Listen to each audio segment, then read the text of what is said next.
ओम शांति। अव्यक्त मुरलियों की श्रृंखला में आज हम प्राण प्यारे बाप दादा के 9669 के मधुर महावाक्य सुन रहे हैं।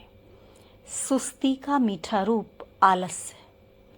बाबा ने कहा, सभी व्यक्त में होते अव्यक्त स्थिति में हो। अव्यक्त स्थिति किसको कहते हैं? उसकी पहचान है। पहले है अव्यक्त स्थिति की पहचान और पहचान के बाद फिर है परख। तो इन दोनों बातों का ज्ञान है। अव्यक्त स्थिति किसको कहते हैं? अव्यक्त स्थिति माना व्यक्त का भान न रहे। व्यक्त में कार्य करते हुए भी व्यक्त का भान कैसे नहीं रहेगा? व्यक्त में होते हुए अव्यक्त स्थिति रहे, यह कितना अनुभव होता है? आज यह सभी से पूछना है। अव्यक्त स्थिति में ज़्यादा से ज़्यादा कितना समय रहते हो? ज़्यादा में ज़्यादा कितना समय होना चाहिए मालूम है? तो कहा 8 घंटा। तो बाबा ने कहा संपूर्ण स्टेज के हिसाब से तो 8 घंटा भी कम से कम है। आपके वर्तमान पुरुषार्थ के हिसाब से 8 घंटा ज़्यादा है। कोई ने भी हाथ नहीं उठाया। अच्छा, 6 घंटे तक जो पहुंचे हैं वह हाथ उठाए, कोई नहीं उठाते हैं। अच्छा, 4 घंटे तक जो पहुंचे हैं वह हाथ उठाए, कोई ने 4 घंटे में, कोई ने 2 घंटे में हाथ उठाया। इस रिजल्ट के हिसाब से कितना समय पुरुषार्थ का चाहिए? कोर्स भी पूरा हो गया, रिवाइज कोर्स भी हो रहा है, फिर भी मेजोरिटी की रिजल्ट, इसका क्या कारण है?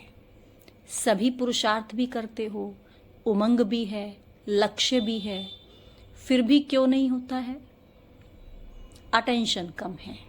तो बाबा ने कहा, किस बात का अटेंशन कम है? यह तो अटेंशन सभी रखते हैं कि लायक बने, नज़दीक आए, फिर भी मुख्य कौन सा अटेंशन कम है जिस कारण अव्यक्त स्थिति कम रहती है? सभी पुरुषार्थी ही यहाँ बैठे हो, ऐसा कोई नहीं होगा जो कहे कि मैं पुरुषार्थी नहीं हूँ। तो पुरुषार्थी होते हुए भी कमी क्यों? क्या कारण है? बाबा ने कहा, अंतर्मुख रहना चाहते हुए भी क्यों नहीं रह सकते हो? बाहर मुक्ता में क्यों आ जाते हो? ज्ञानी तू आत्मा तो सभी बने हैं। ज्ञानी तू आत्मा समझदार बनते हुए फिर बेसमझ क्यों बन जाते हो? समझ तो मिली है, समझ का कोर्स भी पूरा हो चुका है। कोर्स पूरा हो गया, समझदार बन ही गए, फिर भी बेसमझ क्यों बनते हो? मुख्य कारण यह देखा जाता है कि कोई कोई में अलबेलापन आ गया है, जिसको सुस्ती कहते हैं। और सुस्ती का मीठा रूप है आलस्य। आलस्य भी कई प्रकार का होता है। तो मेजोरिटी में किसने किस रूप में आलस्य और अलबेलापन आ गया है? इच्छा भी है, पुरुषार्थ भी है, लेकिन अलबेलापन होने कारण जिस तरह से पुरुषार्थ करना चाहिए वह कर नहीं पाते हैं। बुद्धि में ज़्यादा ज्ञान आ जाता है तो उससे फिर ज़्यादा अलबेलापन हो जाता है। जो अपने को कम समझदार समझते हैं वह फिर भी तीव्र पुरुषार्थ कर रहे हैं, लेकिन जो अपने को ज़्यादा समझदार समझते हैं वह ज़्यादा ही अलबेलेपन में आ गए हैं। जैसे पहले पहले पुरुषार्थ की तड़पन थी, ऐसा बनकर दिखाएंगे, यह करके दिखाएंगे। अभी वह तड़पन खत्म हो गई है, तृप्ति हो गई है, अपने आप से तृप्त हो गए हैं। ज्ञान तो समझ लिया, सर्विस तो कर ही रहे हैं, चल ही रहे हैं। यह तृप्त आत्मा इस रूप से नहीं बनना है। पुरुषार्थ में तड़प होनी चाहिए। जैसे बांधेलियां तड़पती हैं तो पुरुषार्थ भी तीव्र करती हैं, और जो बांधेली नहीं वह तृप्त होती है तो अलबेले हो जाते हैं। तो ऐसी रिजल्ट मेजोरिटी पुरुषार्थियों की देखने में आती है। तो बाबा कहते, हमेशा समझो कि हम नंबर 1 पुरुषार्थी बन रहे हैं, बन नहीं गए हैं, बन रहे हैं। तीनों कालों का ज्ञान बुद्धि में आने से अपने को ज्यादा समझदार समझते हैं। पहले भी सुनाया था ना, जहां बालक बनना चाहिए वहां मालिक बन जाते हो, और जहां मालिक बनना चाहिए वहां बालक बन जाते हो। तो अभी बच्चे रूप का मीठा मीठा पुरुषार्थ तो कर रहे हो, राज्य के अधिकारी तो बन गए हो, तिलक भी आ गया, लेकिन यह ढीला और मीठा पुरुषार्थ अभी नहीं चल सकेगा। जितना शक्ति रूप में स्थित होंगे तो पुरुषार्थ भी शक्तिशाली होगा। अभी पुरुषार्थ शक्तिशाली नहीं है, ढीला ढाला है। पुरुषार्थी तो सभी हैं, लेकिन पुरुषार्थ शक्तिशाली जो होना चाहिए वह शक्ति पुरुषार्थ में नहीं भरी है। सवेरे उठते ही पुरुषार्थ में शक्ति भरने की कोई न कोई पॉइंट सामने रखो। अमृत वेले जैसे रूह रूहान करते हो, वैसे ही अपने पुरुषार्थ को शक्तिशाली बनाने के लिए भी कोई न कोई पॉइंट विशेष रूप से बुद्धि में याद रखो। अभी विशेष पुरुषार्थ करने की आवश्यकता है। साधारण पुरुषार्थ करने के दिन अभी बीत रहे हैं। जैसे विशेष फंक्शन आदि के प्रोग्राम रखते हो ना, वैसे अब यही समझना है कि समय थोड़ा है, उसमें विशेष पुरुषार्थ का प्रोग्राम रखना है। यह विशेष पुरुषार्थ करने का लक्ष्य रख आगे बढ़ना है। अगर ऐसी ढीली रिजल्ट में रहेंगे तो जो आने वाली परीक्षाएं हैं उनकी रिजल्ट क्या रहेगी। परीक्षाएं कड़ी आने वाली हैं, उसका सामना करने के लिए पुरुषार्थ भी कड़ा चाहिए। अगर पुरुषार्थ साधारण, परीक्षा कड़ी, तो रिजल्ट क्या होगी। अच्छा, आज तो गोपों से मुलाकात करते हैं। अपने पुरुषार्थ में संतुष्ट हो, चल तो रहे हो, लेकिन कितनी परसेंटेज में। जो समझते हैं हम 75% श्रीमत पर चल रहे हैं, वह हाथ उठाएं। कईयों ने हाथ उठाया। अच्छा, मुख्य श्रीमत क्या है।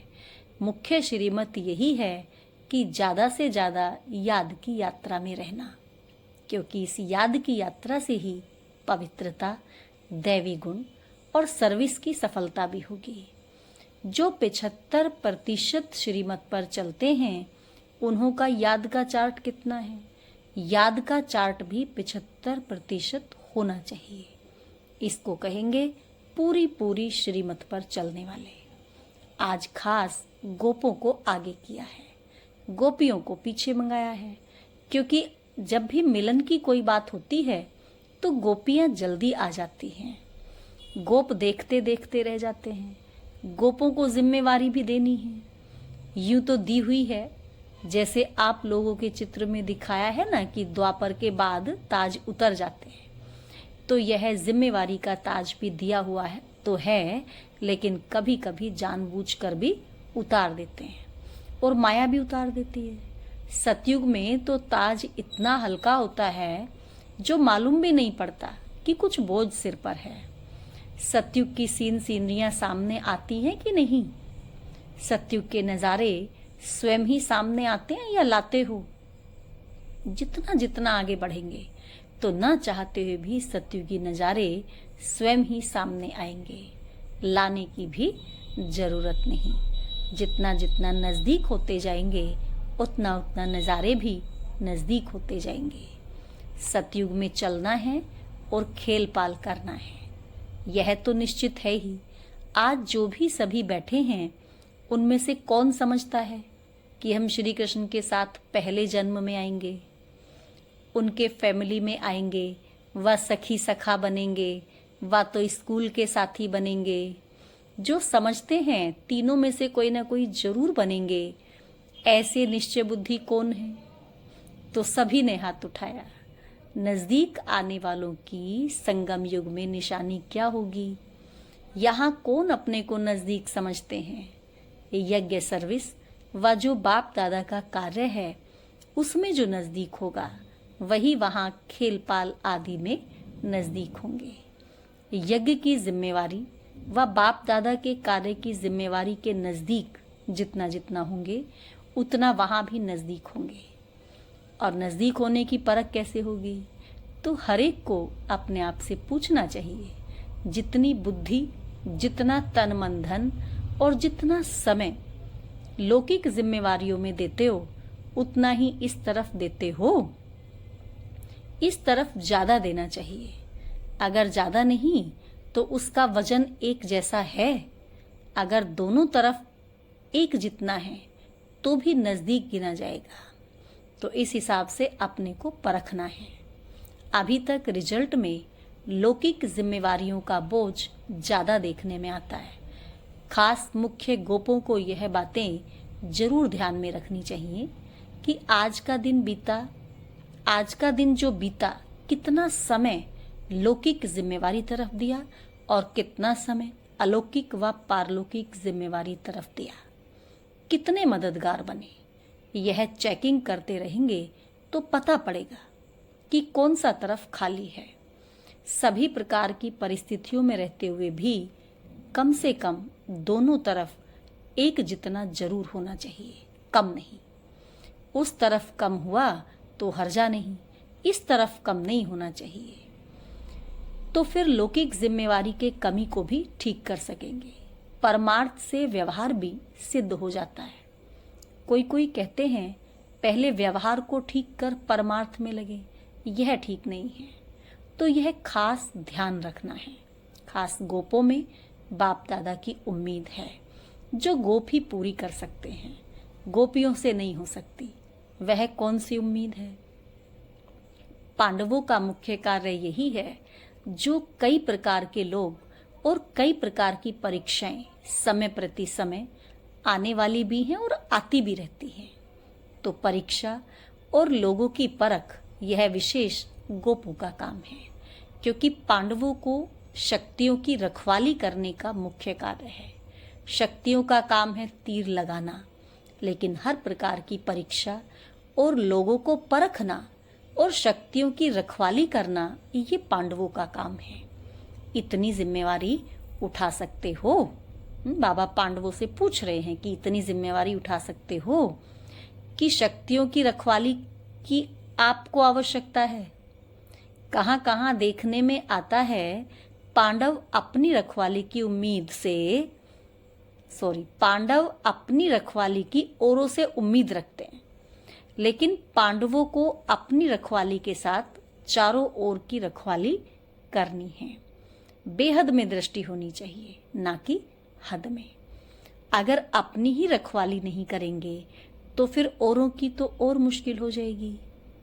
अच्छा, ओम शांति।